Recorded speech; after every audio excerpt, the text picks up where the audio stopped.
All right, welcome to the second video of SWR. And in this one, we're going to talk about the phonograms and also the spelling rule cards. So when we are teaching SWR, the first thing we're going to do is talk about these little phonograms and what in the world is a phonogram? A phonogram.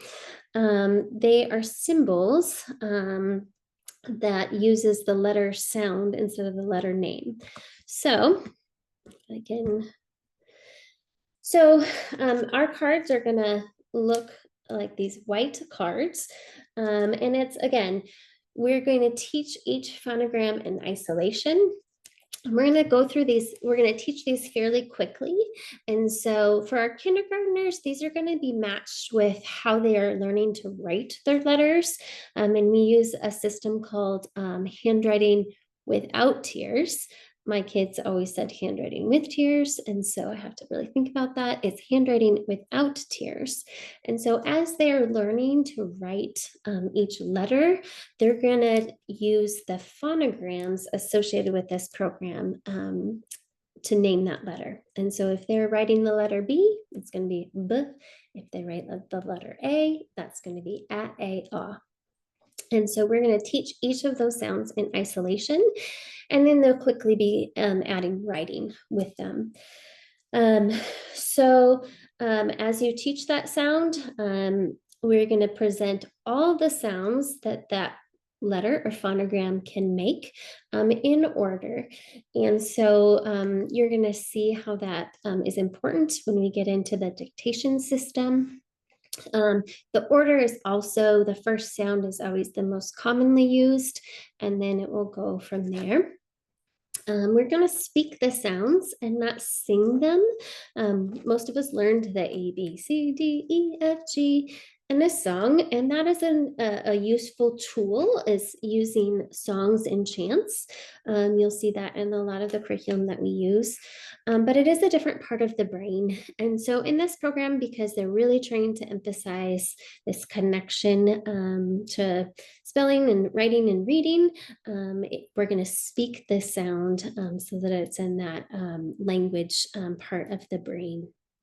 We're going to, again, like I said, quickly move from saying to writing, and those are going to be paired together. Oh, sorry. So I want to just introduce the cards a little bit. Let's see if I can make myself a little bigger here. Okay. So my cards, again, beat up, they're old. You can see some of them I've written the letters when my kids were really young, and I was introducing how what that looked like. Oops, sorry, I kind of got off here. Okay. So I wrote kind of how they were forming those letters. You can do that if you want to, but you do not need to. So I'm going to just quickly go through them. When we have our workshop for new families, we'll go through this again and mainly go through the dictation system. But this way, if you ever need to, you can come back and listen and see how these are formed or what they sound like. On the back of the cards, it says instructor, and it has the phonetic spelling of the sounds. If you don't know, I didn't know what those phonetic spellings really were before starting this program. And so there are also keywords for you. And so you can see what that sound is. You'll pick them up fairly quickly, and so will your students. So we have single letter phonograms with just our alphabet, and then we've got multi-letter phonograms that we'll do as well. And those, so we always introduce the single letter phonograms right from the start. Our kindergartners will learn those as they're writing. Starting our first graders will just review all of the single letter phonograms. And then the multi-letter phonograms are going to be introduced as spelling lists are introduced. So I'll stop. I'm going to go through the single letter phonograms, and then we'll go through the multi-letter phonograms. So the single letter phonograms, again, you want to say them in order. So there's also kind of on the back, if there's any special instructions or kind of extra tips, sometimes those are on there as well. Okay, so you can repeat after me, which is what we would do with students. So, a, the, k, s, d,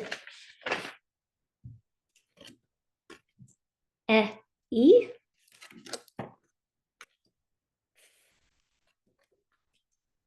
g, j,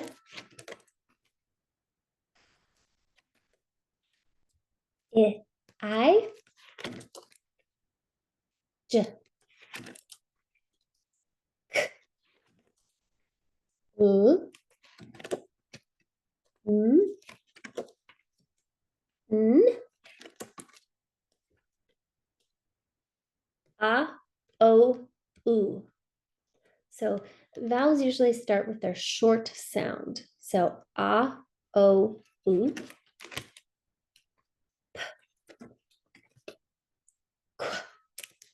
We'll learn this as a spelling rule, but Q is always followed by a U. So I'm going to stop on this one too. So our consonant sounds are closed sounds and our vowel sounds are open mouth sounds. And again, there's more detail in this in steps. It's like 1 through 5. And so if you want more information or if your child has speech impediments and you need some more helps, steps 2 and 5 of this book kind of talk about introducing the phonograms, phonemic awareness, and how we make sounds. I wanted to stop with this one because you can see how my mouth is formed there.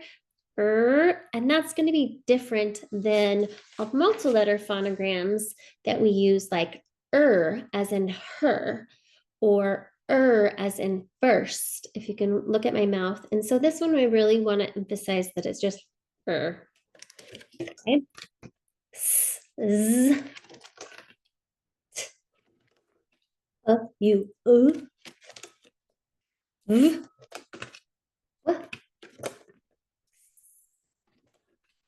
I'm going to stop on this one too. So on your card, there are going to be 3 sounds listed. And there's more details of why the difference between the I sound and E. So on your card, it says this is I, E. I'm sorry, it says I.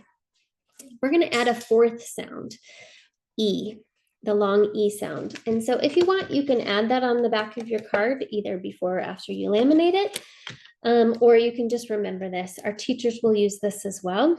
This is where we've kind of disagreed a little bit with the program.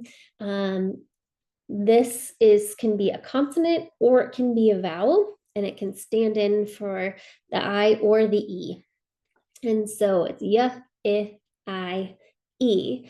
Now they just say it stands in for the I, and so it would be like baby, because we changed the Y to an I before we add a vowel suffix.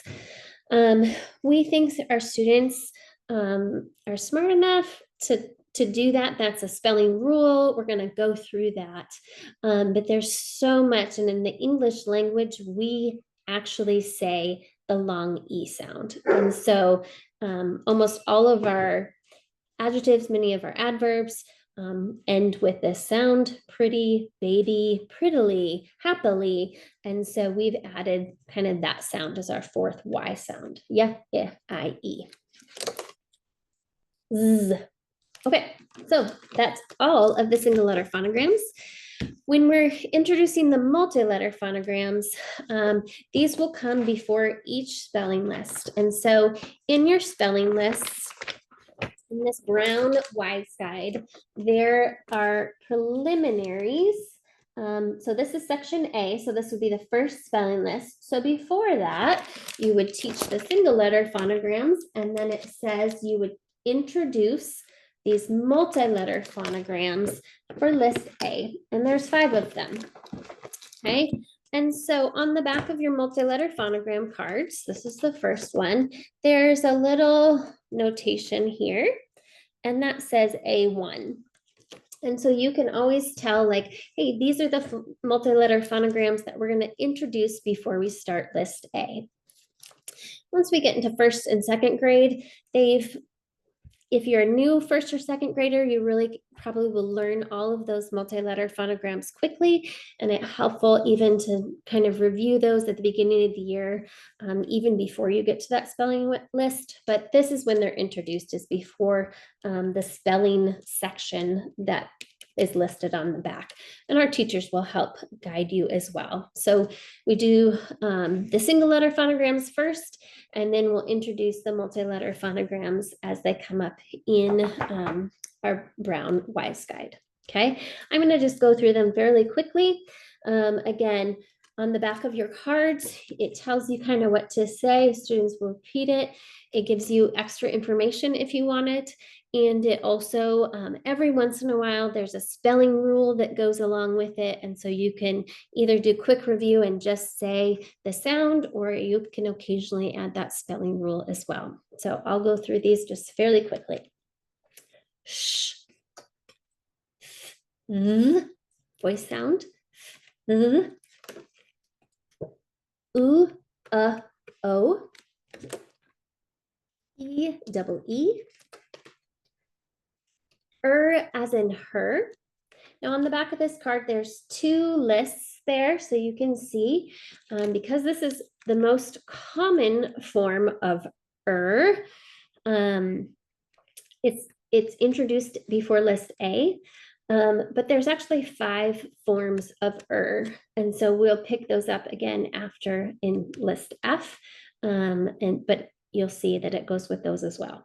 Okay, so as in her. Oi that we may not, oi that we may use at the end of English words. Oi that we may not use at the end of English words. Ch, k, sh.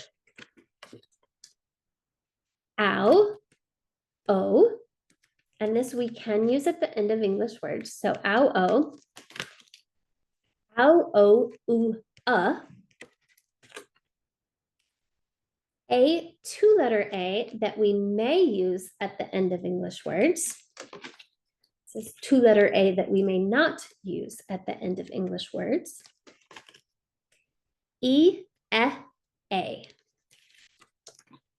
Or, oo, sometimes I'll add oo as in fruit. R as in car. So sometimes you can go because this is different than what as in water. This is like as in what. Okay. That we may use at the end of English words. This is that you may not use at the end of English words. 2-letter k. Okay, and you can occasionally add 2-letter k used only after a single vowel that says its short sound. This is also one of our spelling rules, so you'll go through that multiple ways. 2-letter O that we may use at the end of English words. 2-letter O that we may not use at the end of English words. If you're wondering, this is also a spelling rule. It's because English words don't end with an A very often. They also don't end with a V and a U. Okay, this is past tense ending. So t, past tense ending. Now here are the rest of our ers. Okay, so we had as in her, as in church, as in first, as in worship, and that W is there. It's because this is when it's after the W, this is when O and R say and not or. Okay, so that's what it's reminding you, that when it's after the W, this is actually an as in early. 3-letter I. This one's E, I, I. 2-letter j, similar to 2-letter k. This is 3-letter j used only after a single vowel that says its short sound. 2-letter okay, and now we've got some Latin spellings of sh.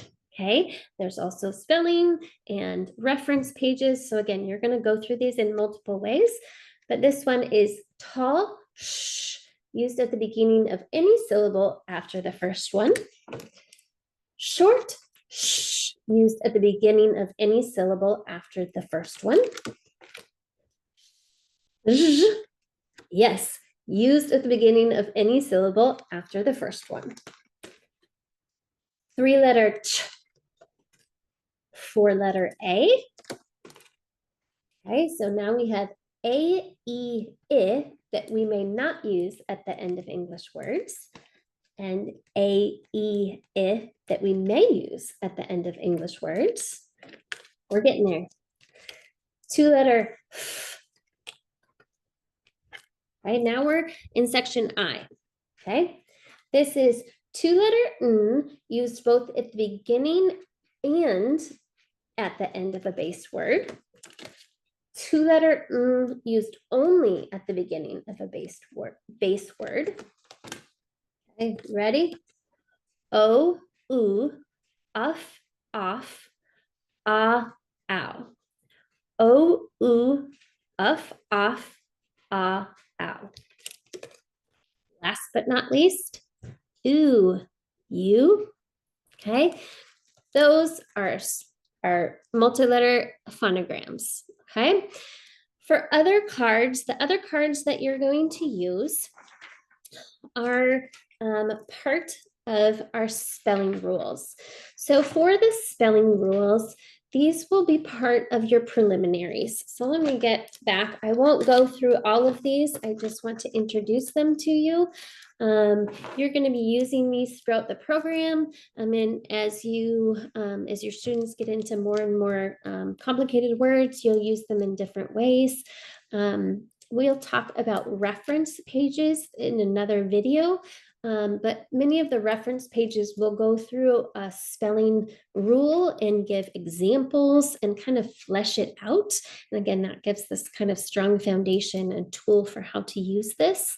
The preliminaries, if you look at the beginning of this page again, it says spelling rules, and it lists which spelling rules are part of the words or used in the words in this list. Okay, so your classroom teacher will often be able to say, hey, review these rules for this week. The rules are actually kind of listed in part of the dictation system. And so when we go through the dictation system, I'll go back to that. But oftentimes where this, you can do quick reviews and review them in different ways. Spelling rules are kind of the same thing. You're going to pull them apart and use them in different ways and at different times. Okay, so we'll go through some of these, but don't be too anxious about this. They will start to make sense as you use the program. Okay. There's always the rule number, and then on the back there's a little box, and what's in the box is the actual rule, and then it has some more information on that rule or helpful tips. Okay, so let's just go through some of them. As we said, Q. Okay, so Q always needs a U. Again, your diagrams or schematics, whatever these are called, on the front of your cards might be a little different because mine are so old. Okay, same order, same things. Okay, so Q always needs a U. C, now we learned that C, right, can be k. So when do we say s? Okay, well, there's a rule. Rule 2 says C says s before E, I, or Y. Now, she may say j before E, I, or Y. Okay, so C is kind of, it always says s. G may say j. Okay, so you kind of get the, well, let me do one more. This is A, E, O, U. usually say A, E, O, U, or their long sound at the end of a syllable. Okay. Now I want to show you rule 7, and this will be the last rule we'll go through in this video. We can do more during our workshops if you want to, and we'll also see kind of how they go together with our dictation system and our reference pages. Okay. But again, your pictures are probably different. But rule 7 has 5 different types, and it's really the 5 types of a silent E. And think about how many E's are on the end of English words, right? So there's 5 different reasons or types for a silent E. Okay, so for the first one, a vowel sound changes because of the E. So mine calls this strongman E. But this is the vowel sound changes because of the E. So usually it makes its long sound when there's an E, okay? And that can jump over one letter or multiple letters, okay? The second type is our supporter E. So English words do not end in V or U. So if you have a V or a U, you need a type 2E. The third type softens. So we already saw this, but C says S and G says Ch because of the E. Okay, so this is type 3. Type 4 is, mine is a sidekick, calls it sidekick E, okay, but the silent E adds a vowel to the syllable, okay? So this says every syllable must have a vowel. Okay, so like by, bull. Okay, so B and an L would need a vowel, and so we have a silent type 4E. Love this one. Type 5 is odd job. Anything else? The silent final E does any odd job not covered by the other 4. Okay, on the back of your cards, it lists some reasons why, like, so the first one might be so that a word doesn't sound, a non-plural word that ends with an S looks like a non-plural word. So you could say, this video is making me tense. And the silent final E makes it clear that you're not talking about multiple tens, like a 20. It's really making you tense, which I hope is not the case. Stay tuned for video 3, and we will talk about the dictation system and pull some of this together. Thank you.